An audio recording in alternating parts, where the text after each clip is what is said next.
All right, so, this is the last time we have to talk about it, which is always one of the issues, with you play the game and when you lose, you got to deal with that Saturday and Saturday night. Then you got to watch it as a staff Sunday, so you relive it. And then you got to watch with your players Monday morning, relive it. And, you want to move on, and then you got to come here. So, to recap it, as you guys know, in here you saw I was very frustrated after the game. And I think that just, explaining to the players today, I think that's a thing about experience. And as you get older, just understanding, just like you do with your own children, like they don't usually understand what they're going through and what that moment is and how rare that moment may be. So I was just frustrated for our players to be that close, to have the ball in your hands against Alabama, controlling the outcome. If you take some time off the clock and score, you beat Alabama, and that's a rare thing. I told him today, I was in that situation 13 years ago, ball in our hands at Tennessee, going down to kick a field goal to beat Alabama. So it doesn't happen very often, so that's why there was a lot of frustration in it, and probably with what they say with the SEC scheduling change coming up, we're not going to play them. Ole Miss and Alabama's not going to play every year, so even less chance for those things to happen. So that's frustrating as you watch the film and see all the missed opportunities. Commend our team, like I said after the game. Commend Bryce especially. He put his Superman cape on and made some unbelievable plays in that game, and that's why he's the Heisman Trophy winner. So, and we had a chance to finish the game and didn't do it. So, it is what it is. We got to move on. Arkansas, a very talented team that played really, in a lot of ways, outplayed LSU Saturday, and really had a bunch of chances with backup quarterbacks to beat LSU. So that tells you a lot about how good they play at times and how good they just played Saturday, and a difficult place to play at night and weather. So we got to get back on track, have a really good week, and prepare really well. Lane, last year I know you had Matt, Sam, Chance, and other guys who were kind of the rallying voice in the locker room after losses or even after that Arkansas game. After LSU and even these couple days, who is kind of you seen be that voice in the locker room to just kind of keep the guys focused? I don't know that. I mean, like I told him today, you had a similar challenge before with losing your first game of the year, at LSU, and came back and regrouped and went on the road and won the next week at A&M. So, you want players to do that stuff, but again, as head coach, that's part of your job to do that and not rely on the players to do that and walk these guys through it. So, this will be challenging. There was a lot made during the game and after the game about officiating on social media and whatnot, with some hits and some non-calls. You retweeted some stuff. Could we just get your thoughts on the officiating from that game?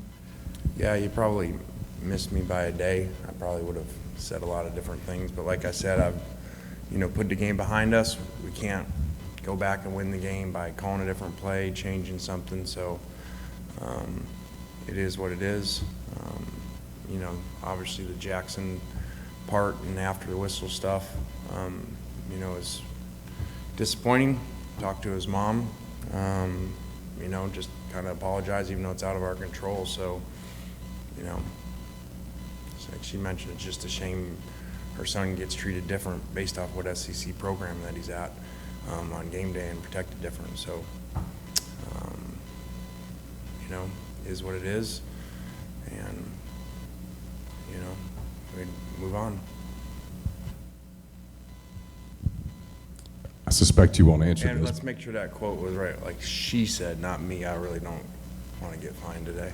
You can't fine me for what someone else says. This is why I suspect you won't answer this, but there was a pervasive thought around the league that different programs are treated different ways, that different programs are officiated different ways through different filters. You've been on both ends of that spectrum. Do you see a difference? I mean, that's been talked about for a long time, being around this conference. I know fans do whatever, but as coaches. So I'll just say I've been on both sides of it, and I'll leave it at that. Looking ahead to Arkansas a little bit, you guys played a pretty crazy game last year, the 52-51 game. What do you remember from that game, just as a coach? It's a reminder to me that every game's independent of a different game. The year before had been low scoring.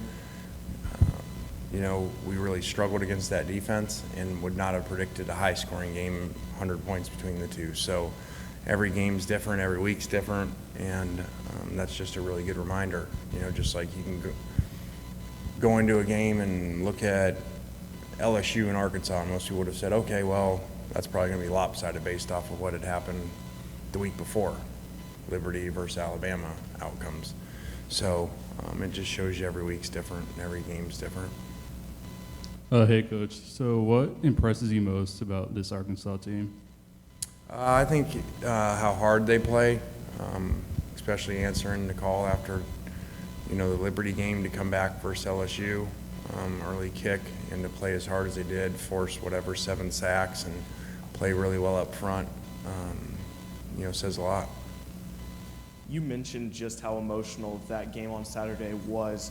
What kind of has been the response you've seen from the players as well as the coaching staff? Well, I mean, it's my job to lead, so just kind of like I said to you guys, you know, I went through stuff Saturday night, Sunday morning, and, you know, and you have to fight that, especially as a coach. Like, there's not an hour during those 24 hours or 15 minutes that's some thought of something different, do something different than a game, give it to a different player, call a different play, manage the situation different. You know, that's just how I'm wired. So I just have to teach them, hey, you've got to get to the point where you have to realize you cannot change. We're not going to win the game. We can't go backwards. And so hopefully they just follow my lead. I know you noted or confirmed Zach had that concussion, missed the second half. Just how is he? I guess where is he in the process of all that now? I mean, we just walked through today, so I don't have any more information on that. You know, that has been an issue statistically scoring-wise when he goes out and not kind of having that 1-2 punch. You know, but so it is what it is.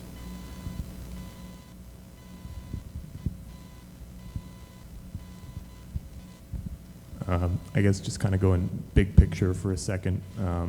I noticed you had that kind of unique post with Jackson there on Instagram that you retweeted a post about. I'm interested, I guess, how much thought you put into your own social media activity with NIL, and, you know, are those posts designed to help your players reach their goals in that market? I mean, sometimes there's a lot of thought, sometimes there's not very much thought to my social media, as you can kind of figure out. So it just kind of depends. But obviously we always want to help the players in NIL situations and enhancing their brand so they can maximize, you know, what they can get. Hey, Coach, can you shed any light on Michael Trigg's situation right now? Yeah, he came back and practiced last week. You know, I don't think was fully prepared to play in the game from all that time off and coming back, and so he may be this week. Is there anything different in a game plan going into a game where you could be, you know, low 20s and the wind and all that stuff, or is it just football? I think our players are good. I'm the issue, so I've tried everything. I was freezing during that game, so I even went and stood on the little bit of sun was on that end at one point during the game, just trying anything. So I have cold weather issues, but luckily I don't think our players do, because I didn't see that at all out there. And you do see some teams, especially receivers, shut down, you know, in that weather, and I didn't see any of that. Lane, Arkansas played 2 backup quarterbacks, never saw their first string guys Saturday. Do you game plan for all 3 guys possibly this coming Saturday? I mean, I don't know. It sounds like KJ will be back just from what they've said, and I feel like Sam kind of doesn't play a lot of games in the media and just kind of says what it is with injuries and stuff. So I think he's been pretty open to expect him back. All right, guys, thanks.